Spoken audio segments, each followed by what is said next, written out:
He stood in front of the flag-draped casket in silence, his uniform pressed, his boots shining, his posture straight. For many people, it might have looked like just another military duty, but for him, this was sacred. Escorting a fallen soldier was not an assignment written on paper, was an honor carried in the heart. It meant being the guardian of someone's final journey, a silent witness to sacrifice. A reminder that no one who wore the uniform should ever be forgotten. The casket was heavy, not only in weight, but in meaning. Inside rested a soldier who had once laughed, dreamed, and fought. A soldier who would never return home alive, but was finally going back to family, to friends, to the place where he belonged. The escort knew that behind this journey were parents waiting for closure, siblings aching with grief, maybe a spouse or children longing for one last moment of connection. He carried all of their hopes on his shoulders. He had been trained for this responsibility, but training could not prepare him for the emotions that came with it. Each escort mission was unique. Sometimes the fallen soldier was someone close, a brother in arms he had once trained with. Sometimes it was a stranger whose name he had only just learned. But it never mattered, the bond of service made them family. That morning, as he prepared to travel, he reminded himself of the weight of the role. He wasn't just accompanying a casket. He was carrying respect, dignity, and gratitude on behalf of the nation. His uniform told the world that this fallen soldier mattered, that their sacrifice was not invisible. Then when he arrived at the airport, he walked with calm, steady steps. Other travelers bustled about with luggage and boarding passes, their minds full of vacations, business trips, and deadlines. Few of them knew why he was there. Few of them noticed the way he stayed close to the military transport vehicle, never letting the casket out of his sight. As the crew loaded the remains, he stood at attention, his hand raised in salute. The ground crew paused for a moment, sensing the seriousness of the moment. Even in the middle of a noisy runway, there was a silence that followed the flag-draped casket as it was moved with care. He thought about the soldier inside.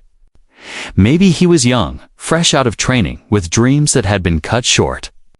Maybe he had been seasoned, with years of service and stories to tell. Whoever he was, his life had value, his sacrifice had weight, and his family deserved to know he was brought home with honor. The escort's heart carried both pride and sorrow. Pride, because he was chosen for this sacred duty. Sorrow, because he wished there were no more soldiers to escort. But he knew as long as there were sacrifices, there would be escorts, and he would perform the role with the same dignity every time. As he entered the terminal, people glanced at him curiously. Some noticed his uniform and nodded in quiet respect, not knowing the full story. Others simply walked past, too busy to wonder why he carried no luggage but moved with such purpose. He didn't mind. His mission wasn't to explain. His mission was to serve.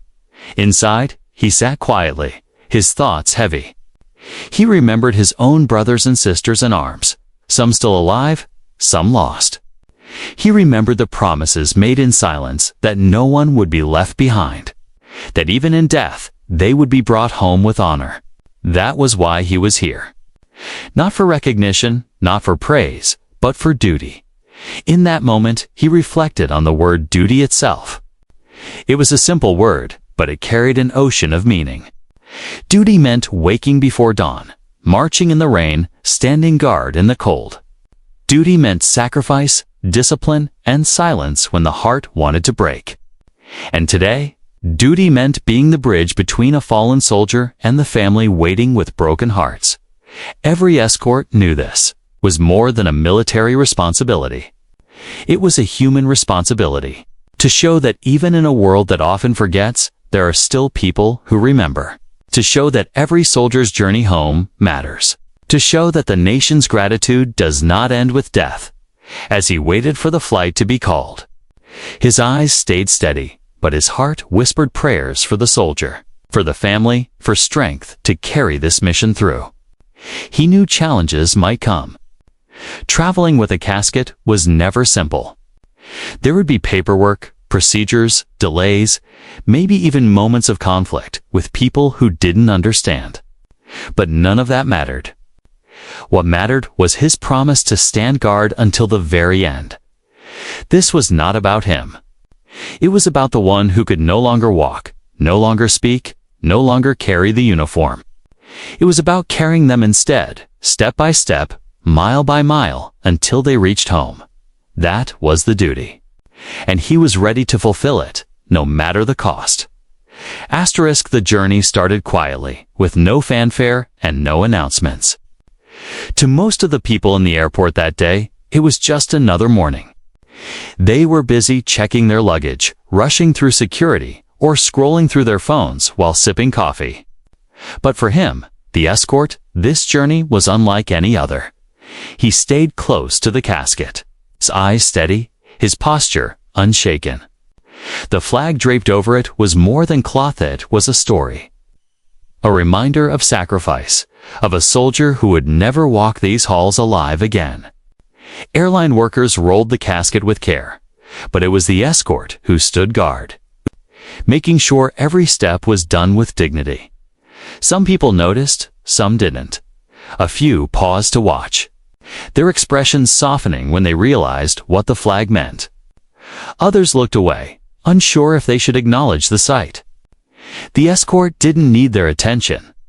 His duty was not about being seen. It was about making sure the fallen was not forgotten. When it came time to board, the escort stood near the gate in full uniform. Passengers glanced at him as they passed, their eyes lingering on the rows of ribbons pinned to his chest. Some gave polite nods, others whispered, wondering why he was traveling alone without luggage.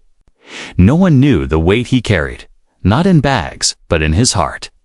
The airline staff called his name first.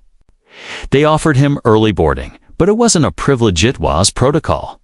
He had to make sure the casket was secure, that it was handled with respect. He walked down the jet bridge slowly, his boots echoing against the floor, each step deliberate, each step heavy with meaning as he entered the aircraft. The flight crew greeted him warmly, but there was a tension in their voices. They knew why he was there. They knew a fallen soldier was traveling with them. "We'll take good care of everything," one of the attendants whispered. He nodded, but he didn't relax. This was his responsibility, not theirs. Before he sat down, he walked to the cargo hold where the casket had been placed. He couldn't see it directly, but he stood quietly for a moment, hands clasped behind his back, silently acknowledging the soldier resting below.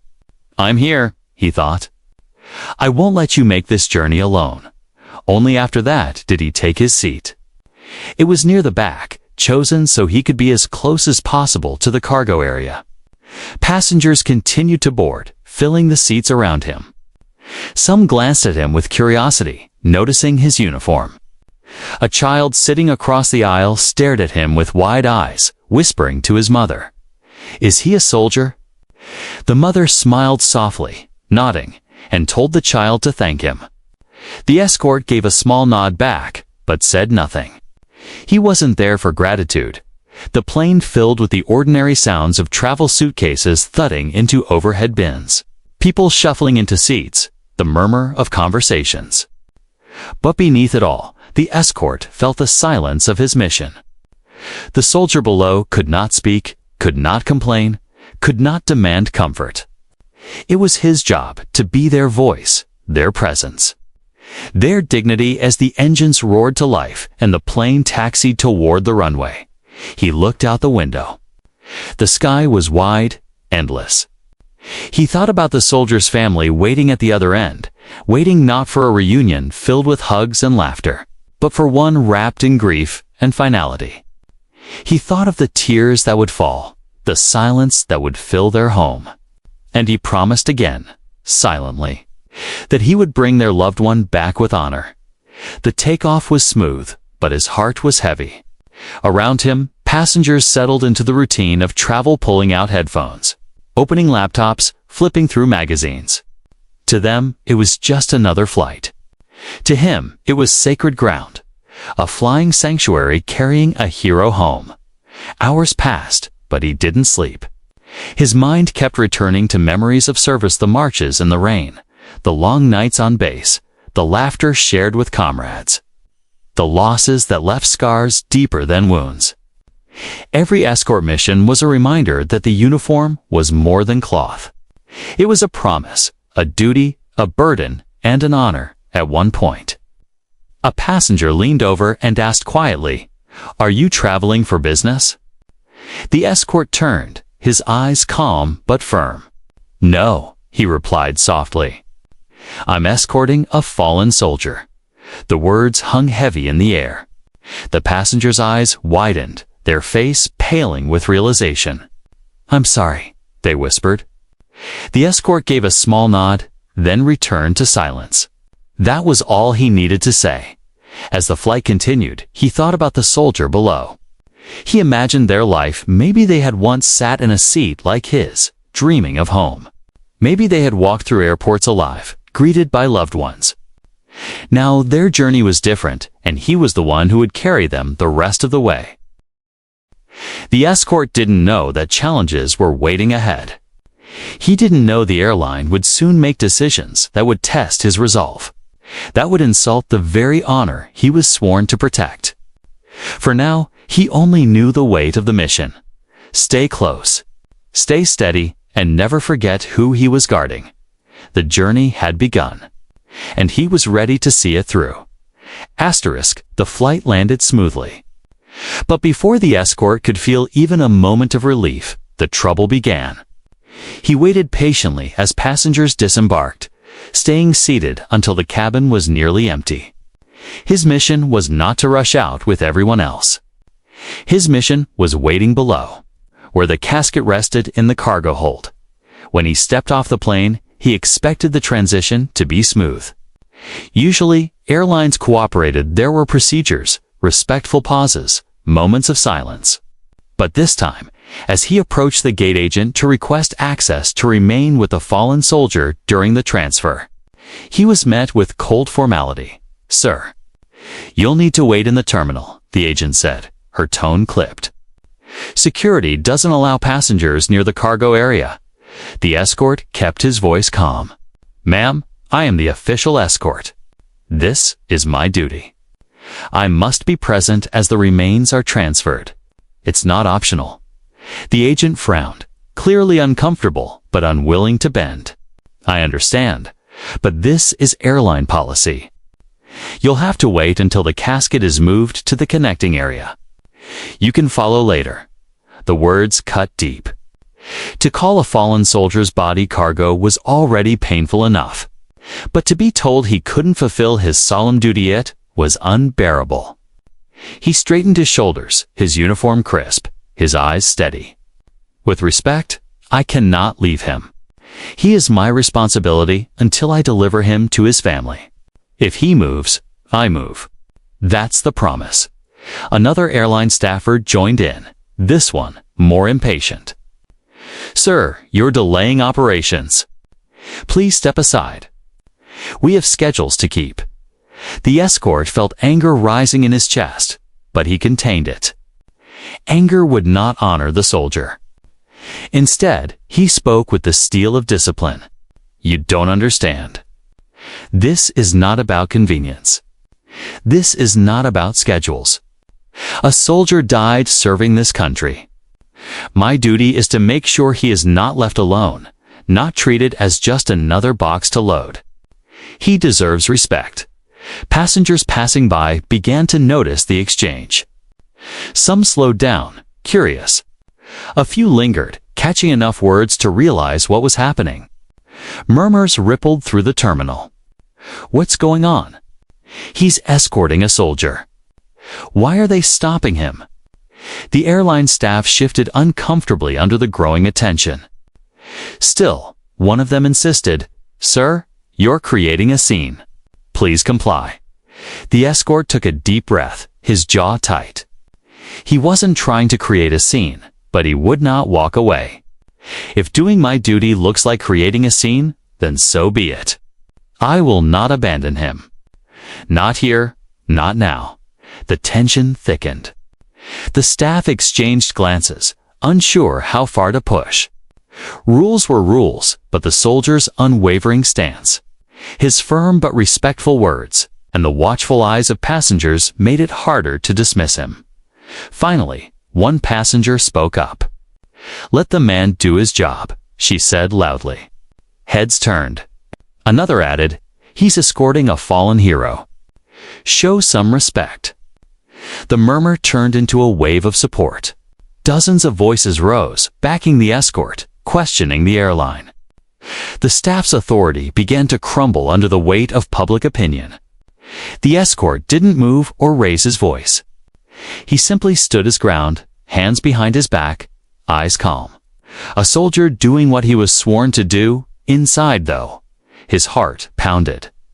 Every second of resistance felt like an insult to the one he was guarding. He thought of the soldier's family, waiting at the other end of the journey. He thought of the grief in their eyes, the pride in their hearts. How could he face them if he had left their loved one unattended because of policy? No, he couldn't. He'd would. Single quotes, this was the conflict he hadn't expected, but one he was ready to fight. Not with weapons, not with anger, but with resolve. His duty was clear, no matter what anyone said. He would not leave the fallen soldier's side, and that unshakable commitment was about to turn the entire terminal into a lesson about respect. Asterisk. The standoff grew heavier with every passing second. The escort stood tall in his uniform, his hands resting calmly behind his back, his gaze steady. He wasn't shouting. He wasn't aggressive. Yet there was something in his presence that made the airline staff nervous. His calmness wasn't weakness. Was the calm of a man who knew his duty and would not budge from it. "Sir," one supervisor said again. "Trying to soften the tension, we understand you're emotional, but you need to follow procedure." The escort turned his eyes toward her, his voice steady but sharp. "This is not emotion. This is respect. The soldier I'm escorting gave his life for this country. He is not cargo. He is not just a box to be moved quietly in the background. He is a man who served, who sacrificed. And my duty is to ensure his journey home is carried out with dignity." That is not procedure, it's a promise. Passengers had stopped pretending not to notice. Some leaned on railings, others set down their bags to watch. A ripple of whispers ran through the crowd. One man muttered, "He's right."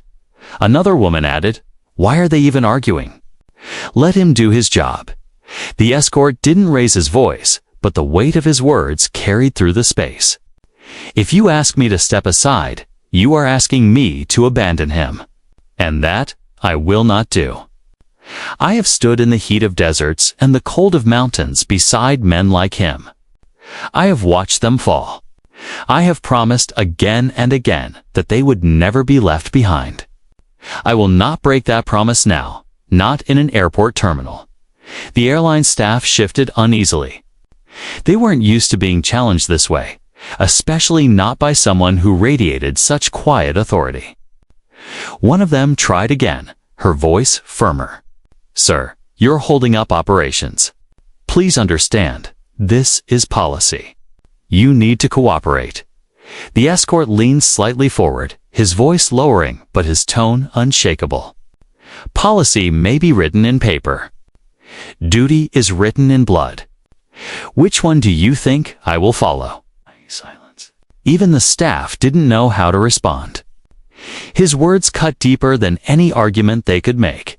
A young boy tugged at his mother's sleeve and asked loudly, "Mom, why won't they let the soldier go with his friend?" The mother's face turned red as she glared at the staff, clearly ashamed on their behalf. The murmurs of the crowd grew louder. People were no longer just curious, they were angry. The sight of a soldier in uniform being denied the right to stand with the fallen touched something raw in everyone watching. One man in a business suit stepped forward. "He's not holding up operations. You are. Let him do what he's here to do. Another woman, her voice trembling with emotion, added, "My brother came home in a casket like that. If someone had walked away from him because of a policy, I would never forgive it." The staff looked trapped. They were used to passengers grumbling about delays, but this was different. The tide was turning against them. The escort didn't need to argue anymore. The crowd was speaking for him. Yet he remained composed, his eyes fixed on the staff. "I am not here to fight with you," he said finally. "I am here to protect his honor. That's all. If you think you can stop me from doing that, then you've already lost more than you know." The words hung in the air like a verdict. The passengers nodded, their support visible. Some even clapped softly, as if to underline his point. The airline staff exchanged nervous glances. They had tried logic, rules, and authority. But none of it worked against the calm conviction of a man who lived by a code stronger than policy. And in that moment, it became clear he would not bend. He would not step aside. He would stand firm, even if it meant standing there forever. The fallen soldier was not alone, and he never would be. The supervisor's face tightened. She could feel the crowd turning against her, but instead of softening, she doubled down. "Sir," she said firmly, "if you don't comply, we'll have no choice but to involve security. You cannot interfere with operations." The escort didn't flinch. He had faced bigger threats in deserts, in war zones, under gunfire. The word security meant nothing to him. He straightened his posture, his voice calm but unbreakable. "Bring security if you must. But hear me clearly, I will not move. If this soldier is transferred, I will stand with him. If he is loaded, I will be there. If he is unloaded, I will be there. He will not make one step of this journey without me beside him. That is my duty, and I will not abandon it." Gasps rippled through the watching passengers. They weren't just spectators anymore. They were witnesses to something sacred. Some pulled out their phones, recording the exchange. Others crossed their arms, glaring at the airline staff as if to say, "Enough is enough." But the airline wasn't finished. A second manager joined in, his tone sharper, almost dismissive. "Look, we appreciate your service, but this is not about you. This is an airline. We have schedules. We have policies. You're making this more difficult than it needs to be." The escort's jaw clenched. His eyes narrowed, not with anger, but with controlled discipline. "This is not about me. This is about him," he said, pointing toward the direction of the casket. "That soldier gave his life so you could walk freely in this terminal. So you could argue about policies. And now you want to reduce him to cargo on a checklist? No, not while I'm here." The crowd stirred, voices rising. "He's right. Show some respect. This is a fallen hero, not luggage." The tension in the terminal became unbearable. Airline staff looked flustered, their authorities slipping through their hands like sand. But still, the manager tried to hold the line. "Sir, this is your last warning. If you refuse, we will have to delay this flight, and all these passengers will suffer because of your decision." The escort turned slowly, his gaze sweeping across the waiting passengers. He expected anger, frustration, maybe resentment. But instead, he saw faces filled with support. Heads nodded, lips pressed firmly, eyes glistening with emotion. The passengers weren't blaming him. One elderly man stepped forward, his voice steady. "My son came home in a coffin draped with that flag. If anyone had told his escort to step aside, I would have considered it an insult to his memory. Let this man do his duty." The crowd murmured in agreement.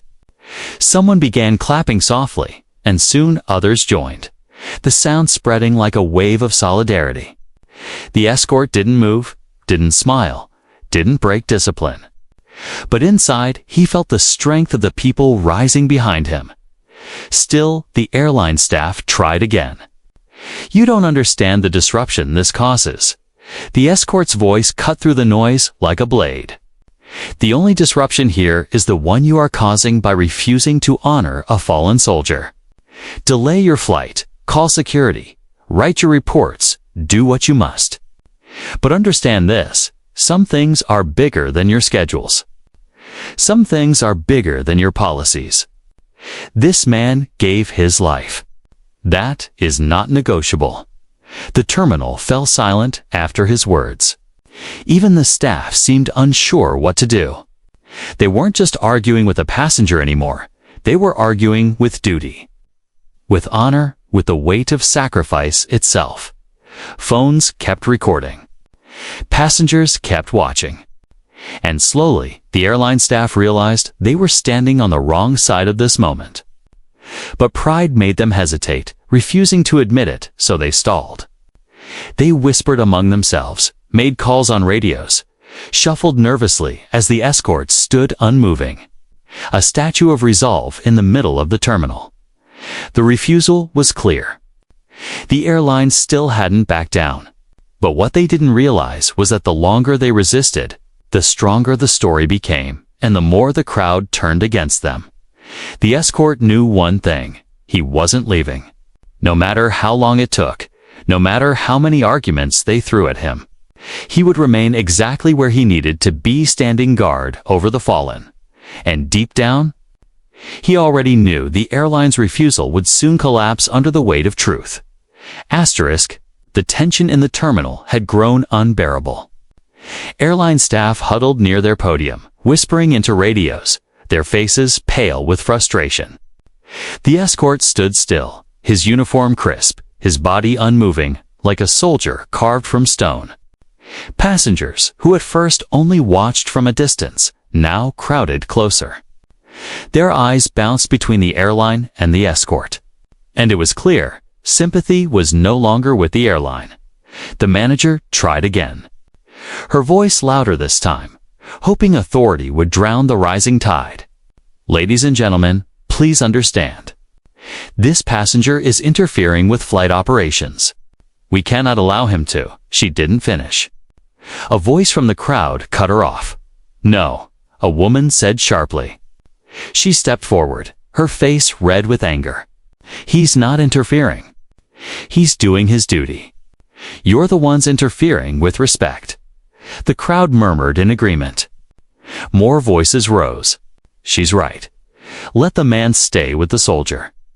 Why is this even an argument? The manager faltered, her confidence slipping. She looked around nervously. The escort hadn't moved an inch, but the passenger strangers to him were becoming his shield. A man in a business suit raised his voice next. I served in the army. That soldier in the casket gave his life. This man is his escort. He has every right to stay with him. Every right. And if you try to stop him, you're disrespecting every soldier who's ever worn that uniform. Applause erupted. The sound echoed through the terminal, bouncing off walls and ceilings, growing louder with each clap. Passengers who had been silent now joined in, their hands clapping, their voices cheering. Some stood on tiptoe to see better. Others pulled out phones to record. The airline staff froze. Their rules, their policies, their arguments, none of it mattered anymore. Public opinion had turned the tide. If they continued to fight, they would not just be challenging the escort. They would be challenging every passenger in that terminal, and soon, every person watching the videos online. But the escort didn't bask in the applause. He didn't raise his fists or smile. He remained calm, his chin lifted, his eyes focused on the staff. His silence spoke louder than shouting ever could. A young mother holding her child stepped closer, tears in her eyes. My brother never made it home, she said, her voice trembling.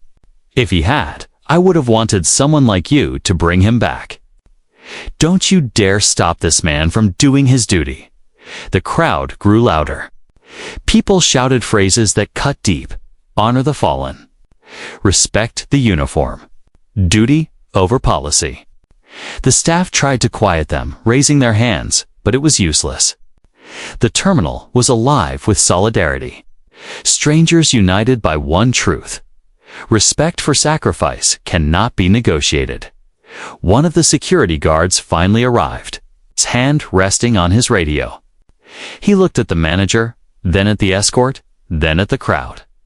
He had been called to defuse the situation, but as he scanned the faces filled with anger and admiration, he realized quickly this wasn't a disturbance. This was a stand. The escort finally spoke, his voice calm, steady, but carrying through the noise. "I will not move. This soldier is not cargo. He is not a box to be pushed aside. He is a son, maybe a brother, maybe a father, and until he reaches the arms of his family, he will not be left alone. Not while I draw breath." The crowd fell silent for a moment, his words sinking deep. Some wiped tears from their eyes. The weight of his statement was undeniable. The security guard lowered his hand from his radio. He didn't step forward to remove the escort. Instead, he nodded once, a silent sign of respect. The manager's face crumbled. She could see it clearly. Now this battle was already lost. Passengers began chanting softly, almost like a prayer. "Let him stay. Let him stay. Let him stay." The escort stood tall, but inside, his heart felt heavy with gratitude.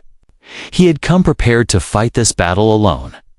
Instead, he found an army not of soldiers, but of ordinary people who understood honor when they saw it. That was the turning point. The airline had started this fight with policies and procedures. But now, they were up against something stronger. Truth, respect, and the united voice of the people. And there was no policy in the world that could silence the chanting from the crowd. "Let him stay. Let him stay" echoed through the terminal like a drumbeat. The airline staff, once firm and unshaken, now looked cornered. Their radios crackled with nervous chatter, but no one dared to act. The passengers' eyes were burning holes into them, and every phone camera was pointed their way. The whole world, it seemed, was watching. Finally, the manager stepped forward. Her voice quieter now, the confidence gone. "Sir, fine. You can accompany the casket." The words broke the tension like glass shattering. The crowd erupted in applause, some people even cheering. A wave of relief and pride rolled across the terminal. Strangers patted each other's shoulders, nodding, as if they had all been part of something important. But the escort didn't cheer. He didn't gloat. He simply gave a single sharp nod, his face calm, but his eyes fierce with resolve. "Thank you," he said simply. Though everyone knew this wasn't gratitude for permission, it was recognition that dignity had finally won. The airline staff, embarrassed and defeated, stepped aside. The escort adjusted his uniform, squared his shoulders, and walked toward the tarmac doors. As he passed, people moved out of the way like water parting around a rock. Some saluted him quietly. Others whispered, "God bless you." A few had tears streaming down their cheeks. On the runway, the sun was setting low, casting a golden glow over the plane. The casket was being prepared to transfer. The flag covering it fluttered gently in the wind. The escort marched forward with measured steps, every inch of him radiating discipline and respect. When he reached the casket, he placed his hand gently on the flag, bowing his head in silence. Time seemed to freeze. Workers paused their movements. The crowd inside the terminal pressed against the windows, watching in reverent silence. Even the usual roar of engines and clatter of machinery seemed too dim for a moment. Then, slowly, he raised his hand in salute. His arm was steady, his posture unshakable. The salute was not just for the fallen soldier, was for every soldier who had ever made the same sacrifice. It was for the family waiting at home for the child who might grow up without a father, for the parents who would never hear their son's voice again. It was a salute to a life cut short but honored in full, Tears flowed freely in the terminal. Grown men wiped their eyes. Women pressed tissues to their faces. Even children grew quiet, sensing the weight of the moment. One man whispered, "I'll never forget this." Another murmured, "That's what honor looks like." The airline staff stood to the side, shame written across their faces. They had tried to make it about rules and schedules. But they couldn't deny what everyone else now saw clearly. This was about something far greater. The escort stayed by the casket as it was transferred carefully to the next transport. He didn't move, didn't flinch, never letting the soldier leave his watch. Each step of the transfer was mirrored by his own, a shadow of loyalty that never wavered. When the job was finally done, when the casket was secured and ready to continue the journey home, the escort placed his hand once more on the flag. His lips moved silently. No one heard the words. But anyone watching knew it was a prayer, a promise, maybe both. Then he turned sharply, marching back with dignity. He passed the terminal windows again, and this time, he saw not just passengers, but witnesses, hundreds of people who had been part of something they didn't expect. They hadn't just watched a soldier do his duty. They had been reminded of what respect truly means. The crowd applauded again as he re-entered the terminal. Not the casual clapping of travelers, but the deep, heartfelt applause of people moved to their core. Some even stood, giving him the kind of recognition that could never be written in any policy. The escort gave no speech, no explanation. He simply nodded once more and returned to his quiet watch, his duty far from over. The fallen soldier was still his responsibility, and he would remain by his side until the very last moment of the journey. But everyone in that terminal knew. Something had changed. The airline had been forced to back down. The crowd had witnessed dignity win over arrogance. And the escort had shown them all that true strength doesn't shout, stands firm. The resolution wasn't just in policy being bent. It was in hearts being moved, in strangers being united, in respect being restored. The soldier had not been left alone. And that was all that mattered. The next morning, the story was already spreading. Passengers who had been there shared videos online. Others posted long, tearful messages about what they had witnessed. Within hours, thousands of people were watching, commenting, and sharing their own stories about fallen soldiers and the escorts who stood by them. But for the escort, none of this mattered. He hadn't stood firm for applause, or to go viral, or to prove anyone wrong. He had stood firm because that was the duty and unspoken promise between soldiers that no one would ever be left behind. Not even in death. The lesson was not for him. It was for everyone else who had forgotten what duty and honor really meant. At the terminal, people were still whispering about what had happened. Some said they had never cried in public before, but couldn't hold back when they saw him salute the casket. Others admitted that they had never really thought about the sacrifices behind the uniforms they walked past every day. Now, they promised themselves they never would forget again. The airline tried to recover from the embarrassment. Official statements were drafted, apologies considered. But no press release could erase the shame of having tried to block respect itself.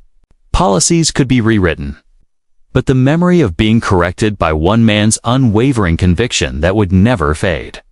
And what about the escort? He remained humble.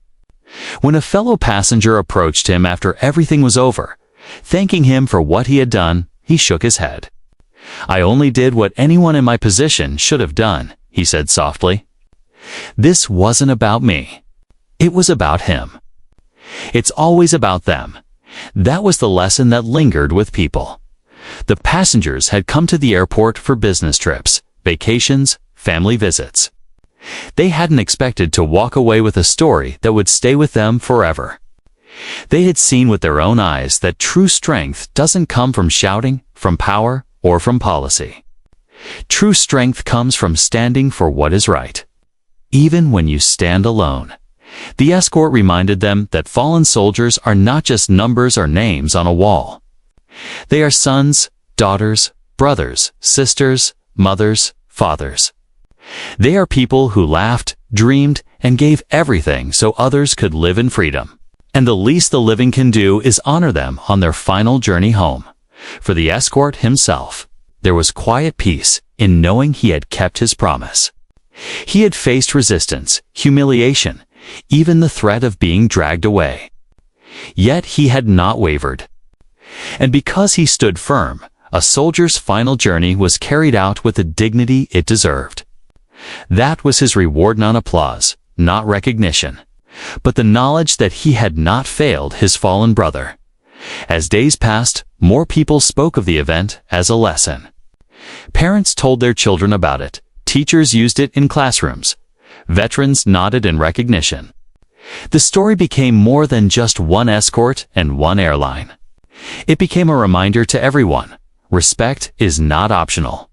Honor is not negotiable. The escort knew one day he would take on this duty again. Another soldier would fall, another family would grieve, another casket would need to be escorted home. And when that time came, he would be there silent, steady, unshakable. Because that was the promise, the code, the duty. But he also knew this because of what happened in that terminal. Because of the voices that rose with his, maybe fewer people would need reminding next time. Maybe, just maybe, more eyes would see, more hearts would remember, and more respect would be given freely. And that was the greatest lesson of all. The fallen soldier had not spoken a single word on that journey. Yet through silence, he had taught hundreds of people what respect, honor, and duty really mean. And through the escort, who refused to leave his side, the world had been reminded that some values are worth standing for, even if you stand alone. The journey was over, but the lesson would live on forever.